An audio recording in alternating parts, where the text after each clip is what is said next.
اللہ کی مشیت تو سارے کاموں کے ساتھ ہے، لیکن اس کی رضا اچھے کاموں کے ساتھ ہے۔ اس کی مشیت کو اس کی رضا لازم نہیں ہے۔ مشیت ہر کام کے ساتھ ہے، لیکن اللہ تعالیٰ کی رضا اچھے کاموں کے ساتھ، ٹھیک ہے نا جی؟ رضا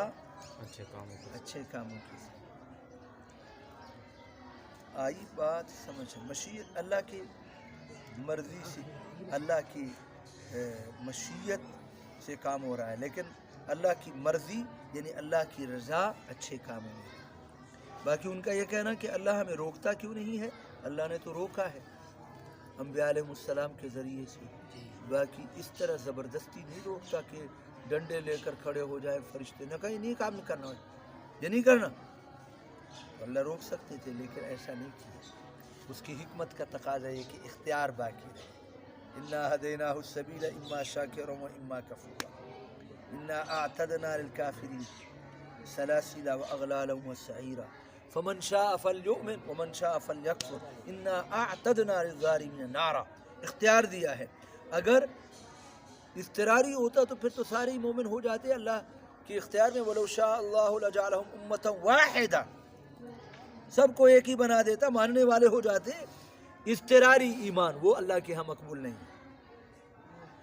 کافروں نے کہا اہل مکہ نے، لو شاء اللہ، اگر اللہ چاہتے ما عبدنا من دونہ، ہم اس کے علاوہ کسی کی عبادت نہ کرتے، نہ ہم نہ ہمارے آباء و اجداد، نہ ہم حرام کرتے کسی چیز کو، بہائر جو کر رہے ہیں جن کے کان کاٹ دیتے تھے، صائبہ وہ جانور جس کو چھوڑ دیتے تھے، کہتے ہیں ہمارا شرک کرنا اور ہمارا حرام کرنا اللہ کی مشیت کے ساتھ ہے، معلوم ہوا وہ اس پر راضی ہے۔ غلط کہہ رہے ہیں۔ اللہ کی مشیت اللہ کی رضا کو لازم نہیں ہے کہ ہر جگہ جہاں اللہ کی مشیت ہے وہ رضا بھی ہے۔ کذالک فعل الذین، اللہ نے فرمایا اسی طرح ان لوگوں نے بھی کہا کیا جو ان سے پہلے تھے، انہوں نے بھی رسولوں کو جھٹلایا، فعل علی الرسول الا البلاغ المبین، نہیں ہے رسولوں پر مگر پہنچا دینا وعدے، ان پر ہدایت دینا یعنی راستہ دکھا دینا تو کام ہے، لیکن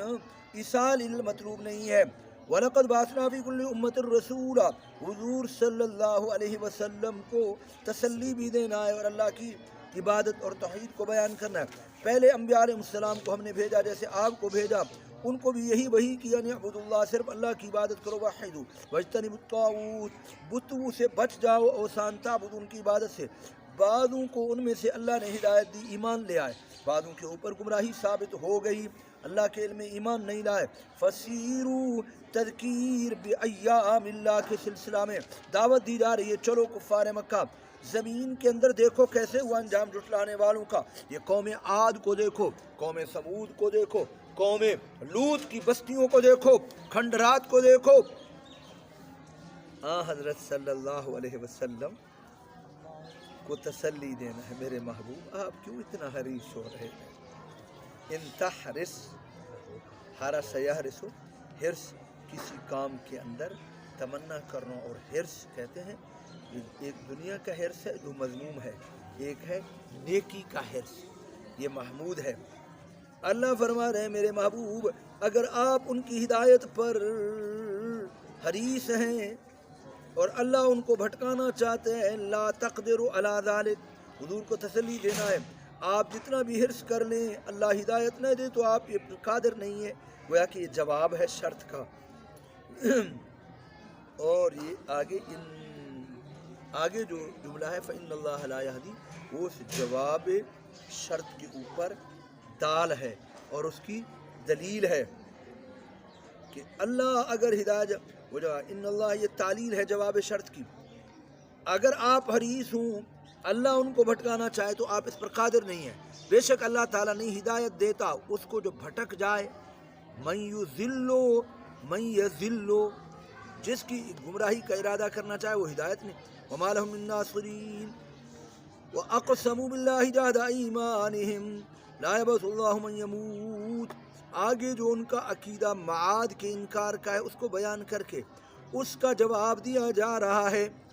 گویا معاد کو مؤکد کیا جا رہا ہے بار بار۔ انہوں نے قسمیں اٹھائی اللہ کی، جہد ایمانہم، پختہ قسمیں، ایمان جہد ایمان، ایسی قسمیں جو پختہ ہو، قسمیں اٹھاتے تھے، اپنے آبا کی بھی قسمیں اٹھاتے تھے، اپنے بتوں کی بھی، لیکن جب کوئی بڑا امر عظیم ہوتا تھا تو پھر اللہ کی قسم اٹھاتے تھے۔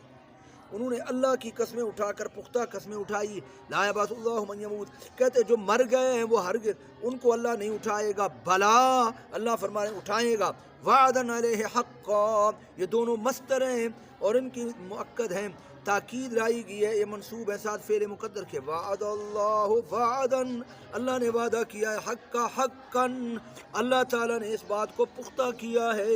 کہ ضرور یہ اٹھائے جائیں گے، ولیکن اکثر الناس لا یعلمون، لیکن اکثر اہل مکہ جانتے نہیں ہیں، لیبینا، یہ اس لیے ان کو اٹھایا جائے گا تاکہ اللہ بیان کرے ان کے لیے وہ چیز جس کے اندر اختلاف کرتے تھے،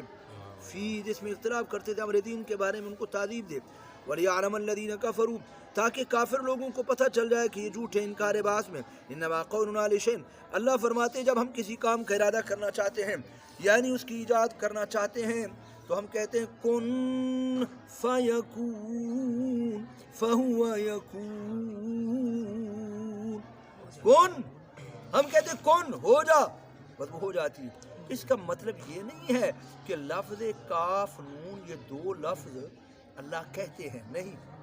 یہ کسی چیز کی جلدی ہونے کی تعبیر کرنے کے لیے کہتے ہیں کن، مطلب یہ ہے کہ اللہ کا صرف ارادہ ہی متعلق ہو جاتا ہے، بس اللہ چاہتے ہیں وہ کیا ہے ہو جاتی ہے۔ ایک قرات میں نصب کے ساتھ بھی پڑھا گیا ہے فیکونا، تو پھر اس کا عطف ہوگا نقولہ کے اوپر، ان ساتھ ملے گا، ان نقول لہو، ہم کہتے ہیں کن فان یکون، اور آیت تقریر قدرت کے لیے اللہ کی قدرت کو ثابت کیا جا رہا ہے کہ اللہ اپنی ان چیزوں پر قادر ہے، اللہ کی قدرت کو بیان کیا جا رہا ہے۔ آگے مہاجرین